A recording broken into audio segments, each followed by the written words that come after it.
On continue, Inch'Allah, à la suite. Je relis le verset qu'a évoqué le Cheikh Rahimahullah. Il a dit Inna rabbakumullahu alladhi khalaqa as-samawati wal arda fi sittati ayyamin thumma istawa 'ala al-'arsh yughshi al-layla an-nahara yatlubuhu hathitha. Oui, votre Seigneur, c'est Allah qui a créé les cieux et la terre en 6 jours. Puis istawa 'ala le trône. On va expliquer. Il fait que la nuit excitée à poursuivre le jour le couvre, et le soleil et la lune et les étoiles sont sujets à ses ordres. N'est-ce pas à lui seul qu'appartient la création et le commandement? Béni soit-il, béni soit Allah, Seigneur de tous les mondes. Dans Surat 7, verset 54. والشمس والقمر والنجوم مسخرات بأمره ألا له الخلق والأمر. Donc Allah subhanahu wa ta'ala a créé les cieux et la terre en 6 jours. En 6 jours, pour des raisons que seul Allah connaît. S'il veut, c'est par kun fayakun. Innama amruna li shay'in idha aradnahu an naqula lahu kun fayakun. Quand on veut quelque chose, on le dit soit et il est. Par kun fayakun, subhanahu wa ta'ala. Mais pour des raisons que seul Allah connaît, il a créé les cieux et la terre en 6 jours. Et les Juifs ont menti quand ils dirent qu'Allah s'est reposé le 7e jour. يقول الله سبحانه وتعالى ولقد خلقنا السماوات والأرض وما بينهما في 6 أيام وما مسنا من لغوب. En effet, nous avons créé les cieux et la terre et ce qui existe entre eux en 6 jours sans éprouver la moindre lassitude. Donc, sans éprouver la moindre lassitude, c'est un attribut de négation. Donc, Allah n'est jamais touché par la lassitude, ni par le sommeil, ni par la somnolence, ni par ces attributs-là d'imperfection. Donc ça, c'est le verset dans Surat 50 et le verset 38. ويقول الله سبحانه وتعالى خلق السماوات والأرض إن ربكم الذي خلق السماوات والأرض في 6 أيام ثم استوى على العرش. Donc il a créé les cieux et la terre en 6 jours. Et puis il y a le terme summa. Summa, ça veut dire quoi? Il y a une autre étape. Ça veut dire après avoir créé les cieux et la terre, istawa. Mais qu'est-ce que ça veut dire istawa? Qu'est-ce que ça veut dire istawa chez les Arabes? Istawa, ala. Ala, c'est, comment on appelle ça, préposition? D'accord. Donc istawa, suivi de ala, veut dire irtafa'a, c'est élevé. Veut dire sa'ida, monter. Veut dire istaqarra, c'est établi ou c'est installé. D'accord? Sa'ida wa istaqarra wa irtafa'a. Et il y a aussi ala. Donc tous c'est des termes qui se rapprochent et qui évoquent l'ulu, l'élévation d'Allah subhanahu wa ta'ala. Donc ala wa ista'la wa istaqarra wa sa'ida, ça c'est le sens de istawa ala en langue arabe pure. C'est ce qu'on a trouvé, c'est ce que les Arabes comprennent. Allah subhanahu wa ta'ala, quand il a révélé le Coran, il a transmis, le prophète sallallahu alayhi wa sallam a transmis le message avec des paroles que eux ils comprennent. Ils le comprennent. Quand le prophète sallallahu alayhi wa sallam, quand Allah il dit istawa ala al-arsh, eux ils comprennent que ça veut dire ala wa sa'ida wa irtafa'a wa istaqarra, qu'il s'est établi, s'est élevé, etc. Comme dans les autres versets quand Allah subhanahu wa ta'ala dit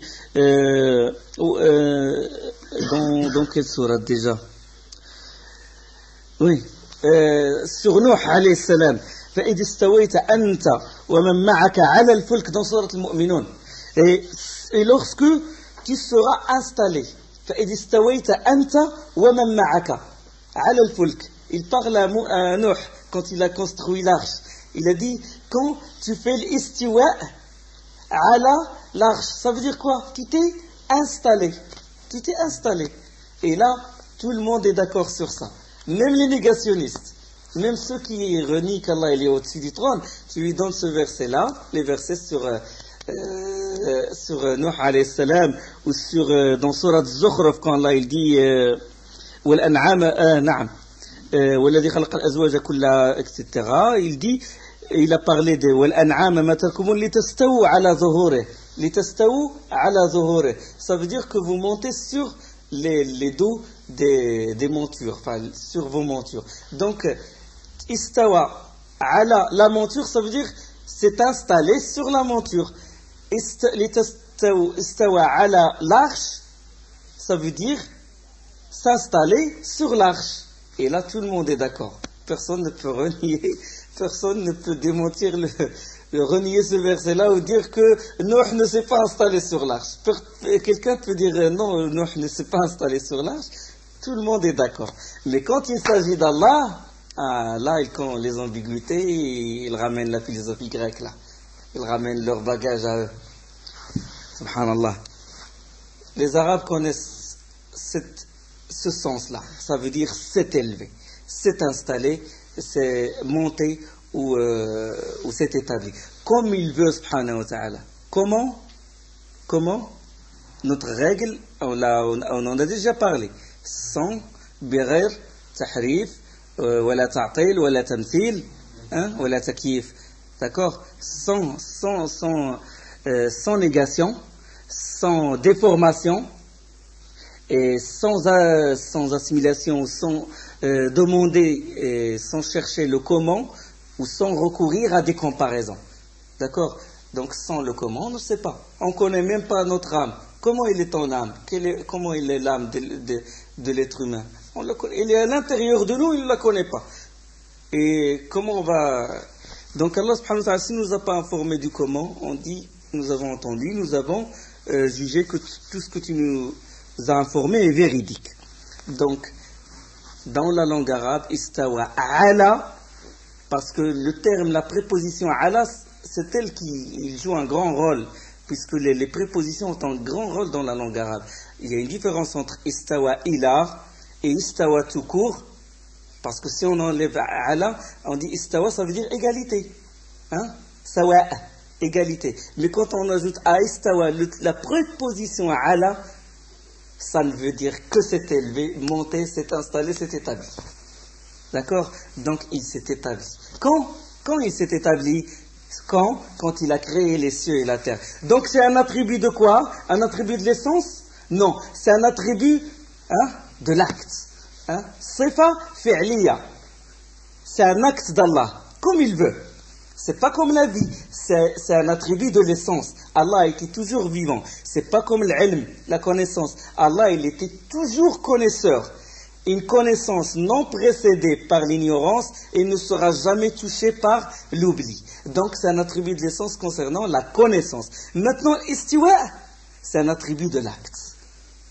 C'est après avoir créé les cieux et la terre, et puis Allah il dit summa, qui fait mal aux innovateurs.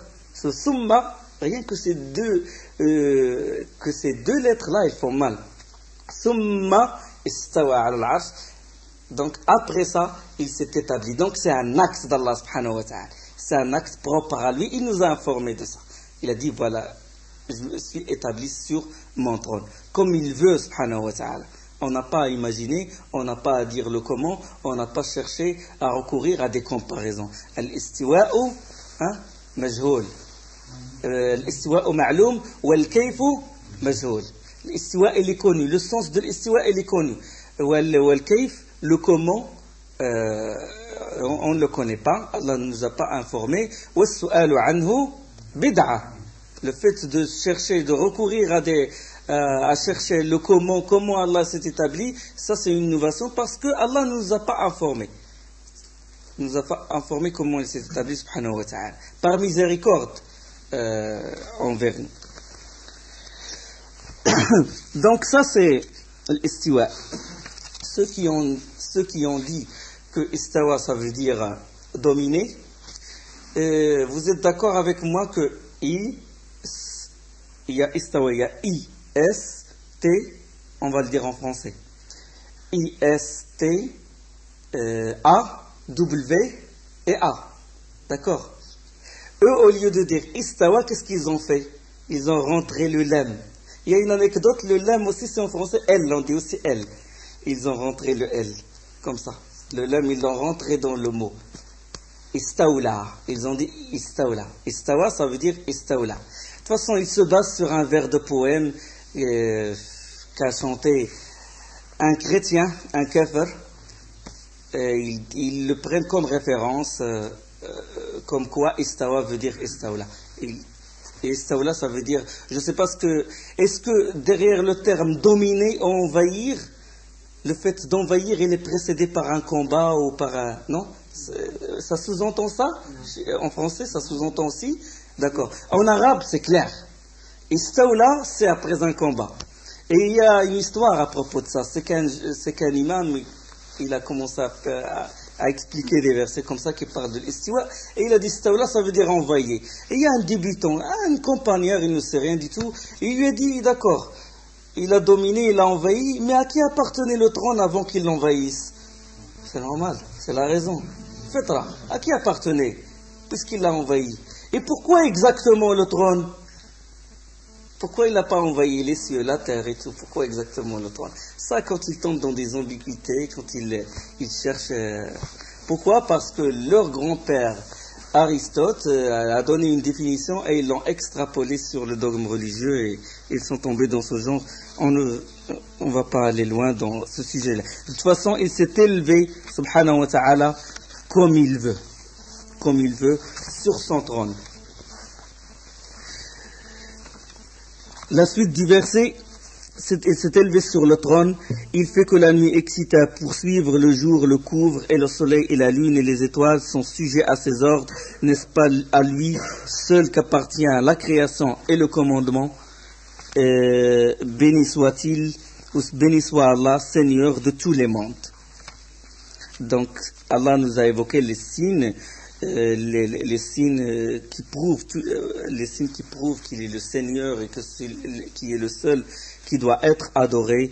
Et à la fin, il a dit, à lui appartient la création et l'ordre. D'accord? Donc, et le commandement.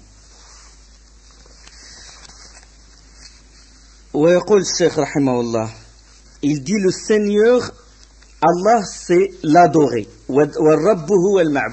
Donc, puisque c'est le Seigneur, le Créateur et tout, c'est lui qui dirige l'univers, c'est lui qui doit être adoré, donc c'est lui l'adoré, c'est l'adoré. Et il dit, il donne la preuve dans le Saint-Coran, dans le Coran, et il dit, ô être humain, adorez votre Seigneur qui vous a créé, ainsi que ceux qui vous ont précédé. Ça c'est le verset dans Surat Al-Baqarah. Ya ayyuhan nas u'budu rabbakum alladhi khalaqakum walladhina min qablikum. Il donne la preuve qu'on doit l'adorer. Donc c'est un verbe en impératif. Ô être humain, adorez votre Seigneur.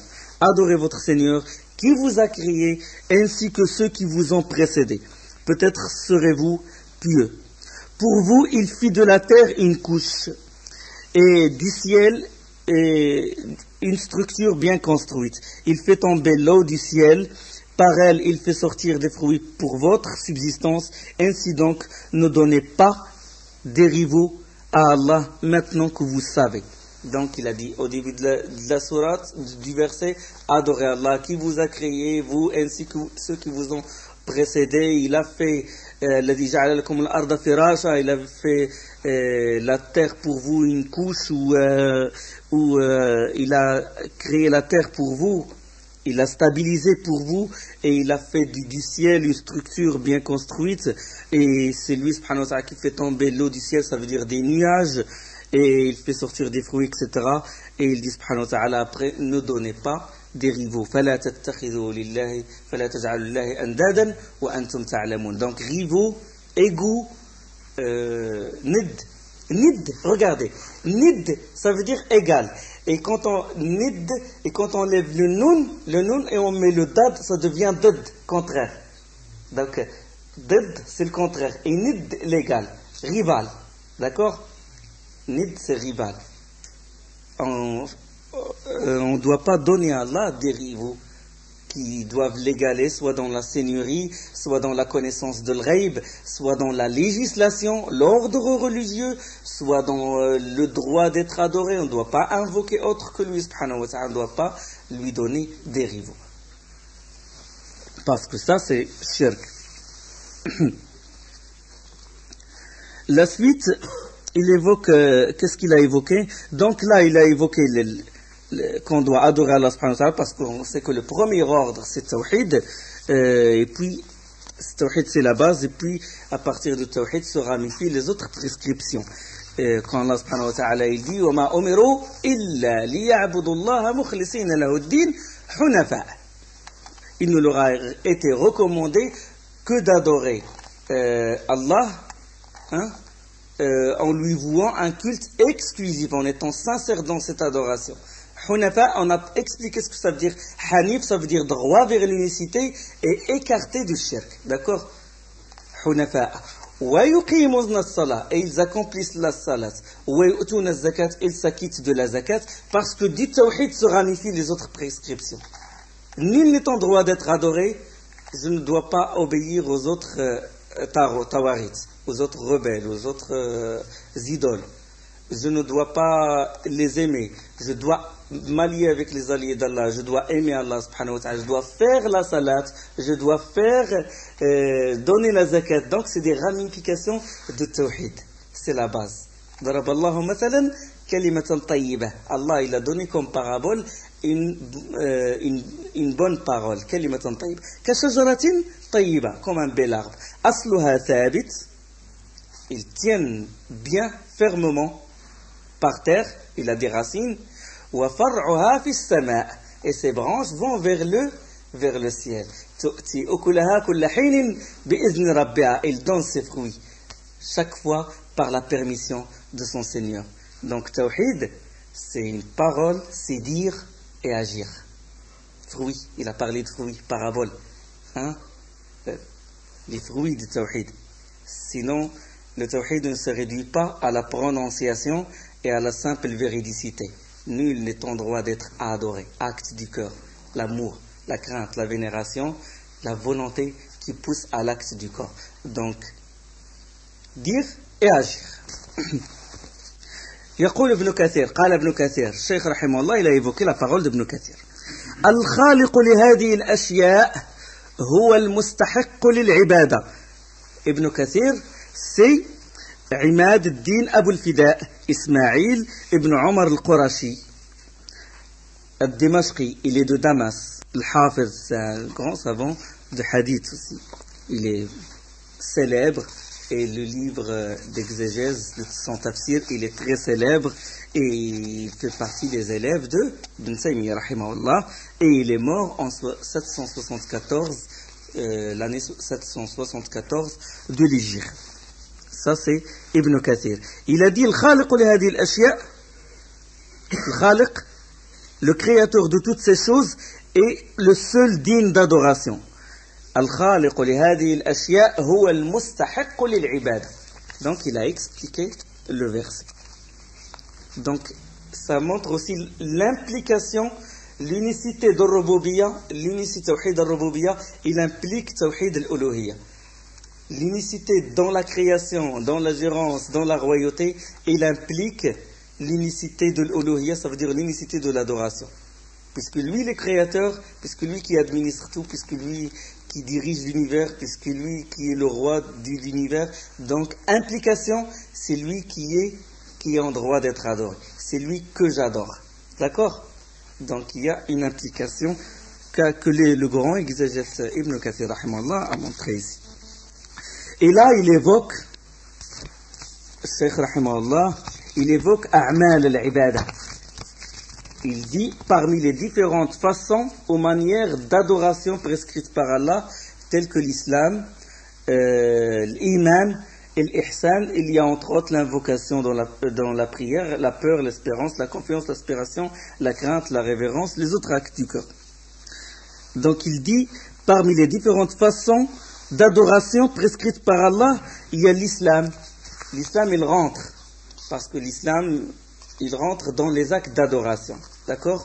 Que tu témoignes, que tu pries, que tu jeûnes, que tu t'acquittes de l'aumône, ce sont des actes. Donc, ce sont des actes qui font partie de l'adoration. Donc, l'adoration, c'est un terme général. Et l'iman, c'est un degré plus haut, que l'islam. Et l'ihsan, c'est la foi parfaite. D'accord? C'est un degré plus haut que l'iman. D'accord? Donc ça, tout ça, l'iman, l'ihsan, l'islam, l'iman, l'ihsan, ils font partie de l'ibadat, ils font partie des adorations. Et plus en détail, il a donné Cheikh, rahimallah, il a parlé de l'invocation. D'accord? De l'invocation. Il a dit l'invocation fait partie de l'adoration. Je ne veux pas détailler sur l'iman parce qu'on va en parler, il y aura hadith de Jibril et on va en parler, Inch'Allah, en détail. Donc il a dit, entre autres, parmi ces adorations, il y a l'invocation, il y a le dua. Il a commencé par dua parce qu'à son époque, la majorité du shirk, c'était dans l'invocation des tombes, etc. Il a dit l'invocation fait partie de l'adoration. D'accord? Il fait partie de l'adoration. Il fait partie de l'ibada. Donc, l'invocation, c'est l'une des plus importantes des adorations, au point que le prophète sallallahu alayhi wa sallam, il dit ad-du'a'u huwa al-ibada. L'invocation, c'est l'adoration. C'est comme s'il y a l'égalité entre l'invocation jusqu'au point où la salat, on l'appelle invocation. Wa salli alayhi. Normalement, en langue arabe, la salat, ça veut dire dua, ça veut dire l'invocation. Et puisque la grande partie de la salat est formée de dua, ihdina as-sirat al-mustaqim. Parce que la Fatiha, c'est un dua. Il commence par la louange, Alhamdulillah Rabbil Alamin, Ar-Rahman Ar-Rahim, Maliki Yawmiddin. C'est la règle du dua. Tu loues Allah, tu montres ses noms et ses attributs, et après, tu fais une introduction, et après, tu invoques Allah. C'est comme quand on rentre chez un roi et tout, ou quand on lui écrit une lettre, on commence, on montre son grade et tout au début, à la tête de la lettre, et en bas, on cherche du travail, on cherche ça, etc. Donc Allah subhanahu wa ta'ala, on loue subhanahu wa ta'ala par ses plus beaux noms et attributs, et après on dit guide-nous vers le droit chemin. D'accord? Donc la Fatiha, il y a le dua. Dans Soujoud, il y a le dua. D'accord? Donc la salat, en langue arabe normalement, en langue arabe veut dire dua, veut dire invocation. Comme dans le surat Tawbah, quand Allah dit wa salli alayhim inna salataka sakanun lahum. Wa salli alayhim, ça veut dire invoque Allah pour eux. Salli, regarde, salli qui est salat, veut dire dans ce verset prie pour eux. Et non pas prie la prière avec les actes et tout. D'accord? Donc c'est ça l'importance de l'invocation dans l'adoration. Le hadith, il est connu, le hadith de l'imam Ahmed al-Tirmidhi, de Na'man bin Bashir, quand le prophète sallallahu alayhi wa sallam était sur le manbar, et qu'il a dit ad-du'a'u huwa al-ibada. Le dua, l'invocation, c'est l'adoration, et il a récité le verset suivant ud'uni wa qala rabbukum ud'uni astajib lakum innal ladhina yastakbiruna an ibadati sayadkhuluna jahannama dakhirin. Invoquez-moi que je vous exauce. Ceux qui sont trop orgueilleux pour m'adorer, regardez, invoquez-moi que je vous exauce. Ceux qui sont trop orgueilleux pour m'invoquer, pour m'adorer. Tellement c'est proche, l'adoration et l'invocation. Ceux qui sont orgueilleux pour m'adorer entreront prostrés dans la Jahannam. Jahannam, c'est un nom, qu'Allah nous en préserve, c'est un nom de l'enfer. Ça, c'est dans Surat Ghafir, l'indulgent, le verset 60. Donc, celui qui invoque autre qu'Allah, dans ce que seul Allah peut faire, est tombé dans le shirk, il est tombé dans la mécréance. D'accord? Il a égalé l'hôte de la tombe, ou la personne, ou la statue, ou n'importe qui, avec Allah subhanahu wa ta'ala. Donc ça c'est... Et le hadith, Cheikh Rahmanullah, il a évoqué, oui, il a mentionné le hadith, l'invocation est le cerveau ou l'essence même de l'adoration. Ad-du'a mukhul ibada. Ad-du'a mukhul ibada. Le hadith de Na'man bin Bashir qui est rapporté par l'imam Ahmed et par Tirmidhi lui-même, il est plus authentique que celui-là. D'accord? L'invocation et le cerveau de l'adoration, c'est un hadith da'if. D'accord? Et l'invocation, c'est l'adoration, il est plus fort, et c'est le hadith de Na'man ibn Bashir qu'on doit prendre en considération. Mais le sens est vrai. Ça veut dire le sens de la phrase est bon. Que l'invocation, il est vraiment le cerveau ou l'essence même de l'adoration. Donc l'invocation, c'est une adoration pure, tout comme la salade, tout comme le pèlerinage, c'est parce que les adorations, on distingue deux sortes. Il y a des adorations qui sont purement des adorations, des actes qui sont, ou des paroles, qui sont purement des adorations, d'autres qui ne le sont que par l'intention. Il faut faire la différence. L'invocation, c'est une adoration pure. La salade, c'est une adoration pure. Mais le sommeil, le fait de manger, c'est une adoration. Il n'est adoration que s'il est précédé par le bismillah, d'accord, et par le fait d'avoir une intention quand tu manges, c'est de renforcer ton corps dans l'adoration d'Allah et de remercier à la fin et d'être reconnaissant, dire alhamdulillah à la fin, d'accord. Donc ça, quand il est précédé par cette intention-là, elle est considérée comme adoration. De même le sommeil, quand il est précédé par l'adkar et tout, les invocations, et tout en faisant les ablutions, avant, précédé par les ablutions, c'est considéré comme une adoration. Donc ça, c'est un acte, mais si la personne il dort comme ça, sans invocation et tout, ce n'est pas une adoration. De même s'il mange, il rentre comme ça, il prend un sandwich, comme ce qu'ils font dehors, il mange en courant, il y a ni bismillah, et ce n'est pas considéré comme adoration. Mais quand il s'assoit, il suit la sunna du prophète sallallahu alayhi wa sallam, il dit bismillah ar-Rahman ar-Rahim, c'est considéré comme adoration. Donc il y a des actes, des paroles qui sont considérés, qui sont eux-mêmes des adorations. Et il y a d'autres qui ne le sont que par l'intention qui les précède. D'accord? Et c'est pour ça que tous les actes, normalement, c'est quand Allah il dit وَمَا خَلَقْتُ الْجِنَّ وَالْإِنسَ إِلَّا لِيَعْبُدُونَ. Je n'ai créé les djinns et les humains que pour qu'ils m'adorent. Que pour qu'ils m'adorent, ça veut dire que tous leurs actes doivent être précédés par une bonne intention. S'il s'agit d'adoration pure, ben, il n'y a pas de problème. S'il s'agit des choses de la vie, l'achat, la vente, les négoces, le mariage et tout ça, il doit être précédé par une bonne intention, jusqu'à ce qu'a dit le prophète sallallahu alayhi wa sallam, quand la personne il fait le rapport sexuel avec sa femme, c'est considéré comme une ibada, comme sadaqa. Et sadaqa, ça fait partie des adorations. Jusqu'au point où les compagnons s'étonnèrent, ils ont dit comment la personne, il essaie de... c'est son plaisir. Comment on peut dire du plaisir de la personne ou que c'est une adoration? Et le prophète sallam leur a expliqué, il a dit, voyez-vous que s'il dirige ce plaisir-là dans le haram, dans le zina, est-ce qu'il sera châtié? Est-ce qu'il méritera le châtiment? Ils ont dit, certes, envoyé d'Allah, oui. Il a dit, de même s'il le met dans le halal, c'est considéré comme une adoration. Ça, c'est le sens du hadith en gros. Je ne l'ai pas respecté textuellement. D'accord? Donc, tous les actes, finalement, s'ils sont précédés par une bonne intention, sont considérés comme des adorations. Et il dit, rahimahullah, il a donné dalil. Il a donné dalil sur l'invocation. Et il a aussi, bon, là, il y a autre chose aussi très importante sur l'invocation pour renforcer ce que dit Cheikh Rahimahullah. Et le hadith du prophète quand il dit Ad-du'a huwa al-ibada, pourquoi? Pourquoi? Parce que c'est un du'a pur et parce que là, on a dit que salat dans la langue arabe veut dire invocation et parce que le serviteur d'Allah est convaincu, quand il invoque Allah, il y a beaucoup de choses là qui interviennent. Quand il invoque Allah, il est convaincu qu'Allah l'entend. Sinon, il ne va pas l'invoquer. Donc, il est convaincu qu'Allah entend son invocation. D'accord. Donc, conviction, qui dit acte du cœur. Donc, il y a l'adoration intérieure, il y a l'acte du cœur. Donc, il y a la confirmation, la conviction. Même s'il invoque d'une invocation secrète, même s'il est dans les ténèbres, même s'il est chez lui, renfermé chez lui, il sait qu'Allah l'entend. Il y a cette conviction. Donc, acte du cœur. Il y a autre chose. Il y a qu'il est convaincu qu'il connaît sa situation.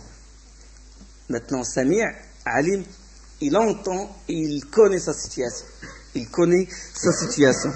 Et qu'il le voit, subhanahu wa ta'ala. Donc quand il invoque, il sait qu'il entend.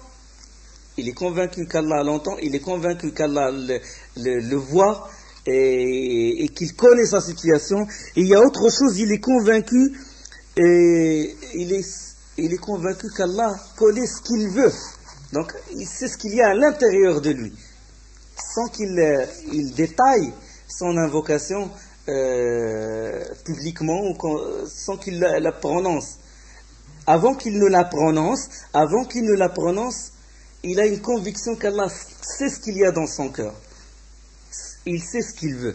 Des fois, même s'il n'arrive pas à formuler son invocation comme il faut, Allah, il sait ce qu'il y a dans son cœur. Il y a aussi, il est convaincu qu'il peut lui enlever le mal dont il souffre et le délivrer ou de lui apporter ce qu'il veut. D'accord? Il est convaincu de ça. Et il y a aussi l'humilité, une certaine humilité du serviteur d'Allah. Et il y a aussi l'insistance. D'accord? Donc, ud'u rabbakum tadarru'an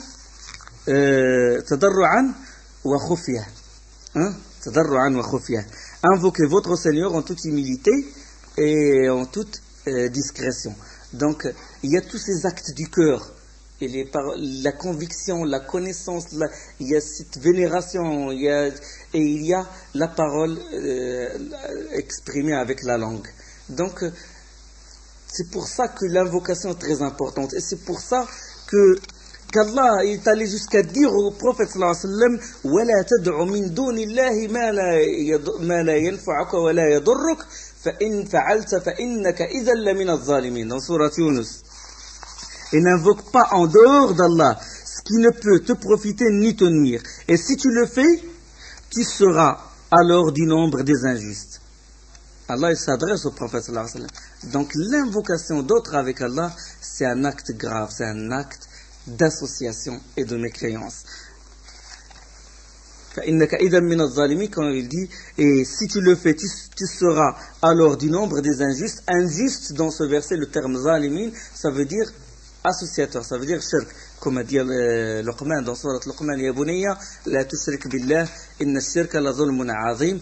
Quand Luqman il exhortait son fils, il dit oh mon fils, ne fais ou ne donne pas des associés à Allah. Si tu donnes des associés, le fait de donner des associés à Allah, c'est une injustice énorme, donc ce verset expliqué par l'injustice dans ce verset-là, il est expliqué par l'association dans le verset de Surat Luqman.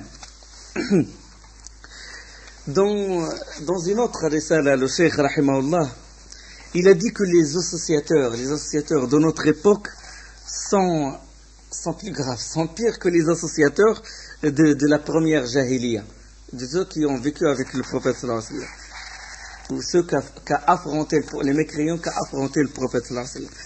Parce que les premiers associateurs, ils adorent avec Allah des idoles, les wali, les anges, etc. Ça, il a évoqué dans une autre risala qui s'appelle Kashf Shubuhat, le dévoilement, si vous voulez, des ambiguïtés.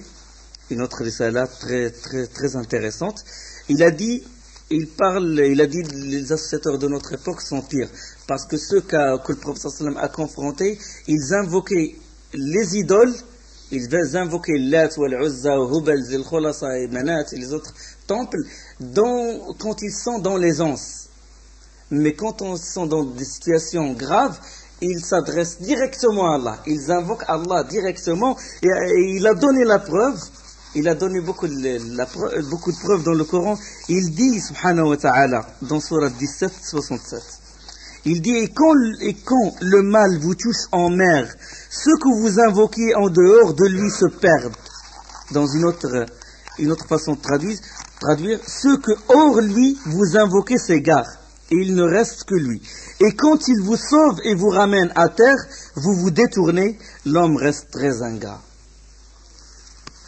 وإذا مسكم الضر في البحر ضل من تدعون إلا إياه فلما نجاكم إلى البر أعرضتم وكان الإنسان كفورا. Quand ils sont dans un bateau et tout, et quand le bateau il va faire naufrage, ils s'adressent directement à Allah, les associateurs de la première époque qui a confronté le prophète sallallahu alayhi wa sallam.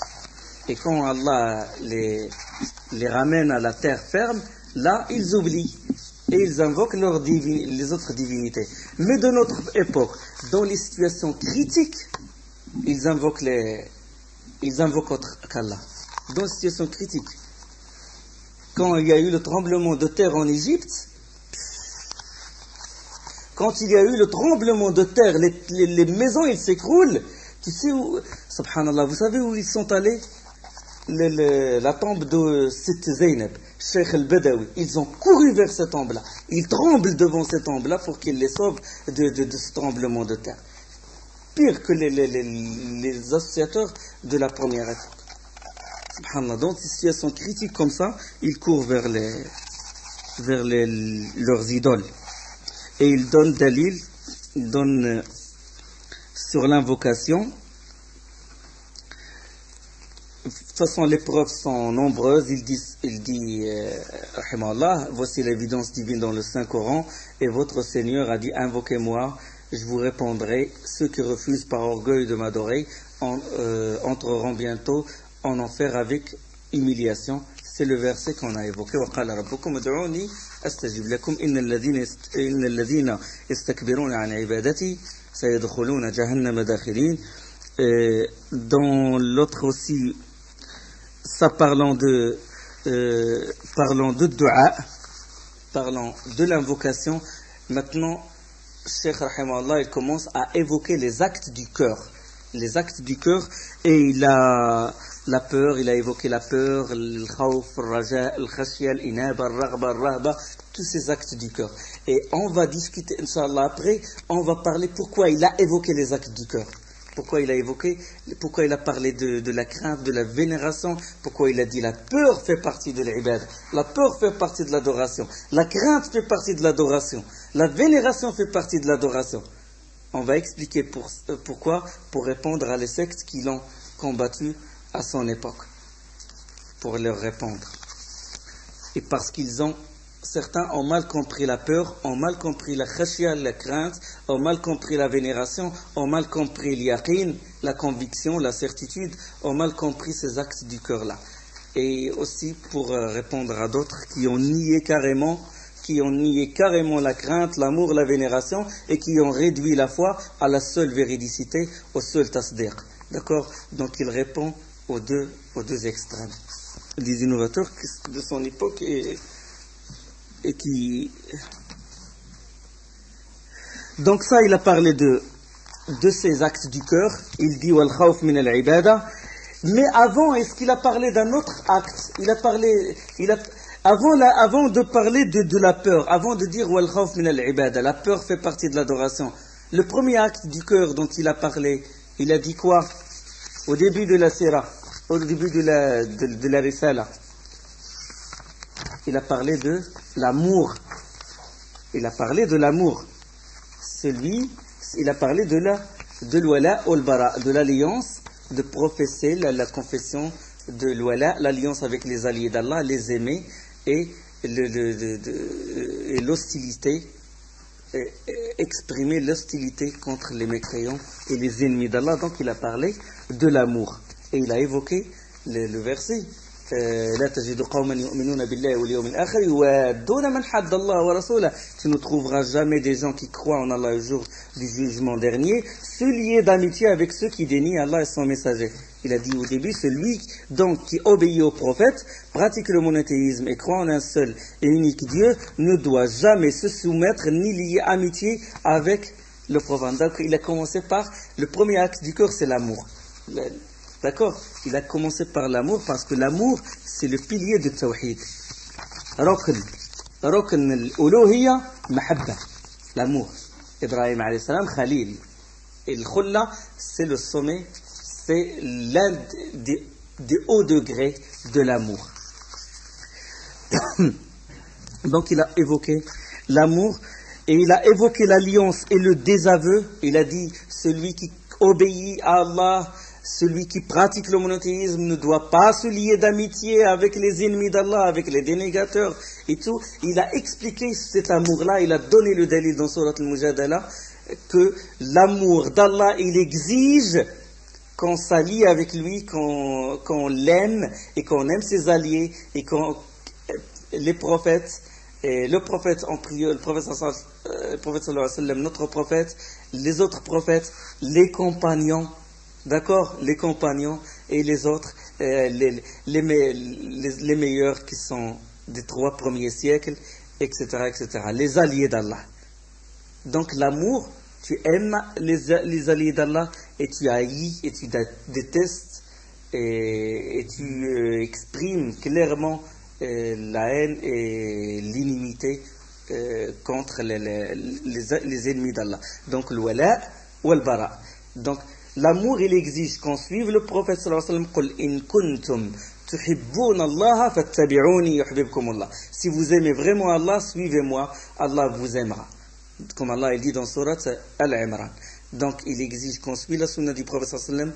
On le suit extérieurement et intérieurement. Premièrement. La deuxième, c'est s'allier avec les alliés d'Allah et montrer l'hostilité envers les ennemis d'Allah. D'accord? Donc ça c'est le wala al-bara. Et non pas comme il a évoqué cet amour-là, il l'a éclairci pour répondre aux soufis qui étaient à son époque. Aux soufis qui étaient à son époque. C'est la déviation dans l'amour d'Allah qui a causé les plus grandes les chutes des empires et tout, le fait de s'allier avec les ennemis d'Allah, le fait de les faire venir chez soi, le fait de les aider et tout, c'est ça qui a cassé durant toute l'histoire islamique, comment l'empire abbasside est tombé, comment sont rentrés les Tatars, c'est à cause de ça. Ils ont fait rentrer les juifs et les chrétiens, les ennemis d'Allah dans les postes qui sont élevés et tout, et parce qu'il y avait des hommes, des imams qui prêchent ce genre d'amour, l'amour qui dit amour de toutes les créatures. Il faut aimer toutes les créatures, l'amour soufi, l'amour de toutes les créatures. Il n'y a pas aimer et détester, non. Lui il dit, il faut avoir, ils ont transformé ça, enfin ils ont changé un peu parce que c'est très voyant de dire aimer toutes les créatures, ils ont dit, il faut avoir rahma. Mais le sens, c'est la base soufi, la graine soufi, il est toujours là. Donc ils ont dit aimer toutes les créatures. Et quand on aime toutes les créatures, on va aimer Iblis ou Pharaon, on va aimer les ennemis d'Allah, on les laisse rentrer chez nous, et jusqu'à ce qu'ils nous cassent notre pays, jusqu'à ce qu'ils touchent à notre honneur et à nos biens et tout. Il y avait beaucoup d'exemples de ça. Il y a comme une personne qu'ils défendent, comme Ibn al-Farid, Ibn Arabi, Muhyiddin Ibn Arabi. Comment il explique l'amour? Je vais vous donner des vers de poèmes. Il dit وَقَدْ كُنْتُ قَبْلَ الْيَوْمِ أُنْكِرُ صَاحِبِي إِذَا لَمْ يَكُنْ دِينِي إِلَى دِينِهِ دَانِي. Avant, je faisais beaucoup de reproches à mon compagnon parce que il ne confessait pas la même religion que la mienne. Ça, j'explique les vers de poème. Et il dit فَأَصْبَحَ قَلْبِي قَابِلًا كُلَّ حَالَةٍ. Maintenant, mon cœur, tellement il a l'amour, qu'il accepte toute situation. D'accord? Toute situation. فَمَرْعًا لِغُزْلَانٍ وَدِيرٌ لِرَهْبَانِ. Une prairie où pètent les gazelles, ou une maison, ou une bâtisse, où sont les rabbins. Ça veut dire je vais aimer tout le monde. Je ne sais pas ce qu'il veut dire par mar'al li ghuzlan. De toute façon, je l'explique comme textuellement. Mar'a, c'est un endroit, une prairie où mangent ou broutent les gazelles. Est-ce que c'est le sens propre, le sens figuré? Allahu a'lam. Wadirun li ruhbani, il dit maison pour les rabbins. Wa baytun li awtani, un temple où se trouvent les idoles. Wa ka'batu ta'ifi, la Kaaba où tourne autour le ta'if, le pèlerin. Wa alwahu tawratin, et les tablettes où sont écrits la Torah. Wa mushafu qur'ani, et les feuilles du Coran. Adinu bidin al-hubbi ayna tawajjahat raka'ibuhu. Je prêche, je te confesse la religion de l'amour là où il m'emmène. Fal-hubbu dini wa imani. Et l'amour, c'est ma religion et ma foi. Quelqu'un qui prêche, quelqu'un qui confesse ce genre de dogme, il aime les adorateurs d'idoles, il a les rabbins, il aime toutes les sortes tous les autres religieux, quoi. Amour, C'est un amour, ça. C'est un amour. Mais ce n'est pas l'amour que veut Allah subhanahu wa ta'ala. C'est pas l'amour que veut Allah subhanahu wa ta'ala. Donc, ce genre de dogme qu'on prêche et tout, ça fait dévier toute la communauté et ça la casse et ça la détruit. Ça l'use et ça le détruit, ce genre de dogme, quand ils comprennent mal l'amour d'Allah subhanahu wa ta'ala. Et c'est pour ça que dans ses livres, Fusus al-Hikam, et dans beaucoup de ses livres, les soufis qui ont vécu, les grands soufis, et même Abu Hamid al-Ghazali qui a été touché aussi par ce genre de soufisme, c'était en 400, la rentrée des croisés, c'était quand? C'était 492 de l'Hégire. Il dit lui-même dans son livre, je ne sais pas si j'ai la page, il dit lui-même qu'il s'est retranché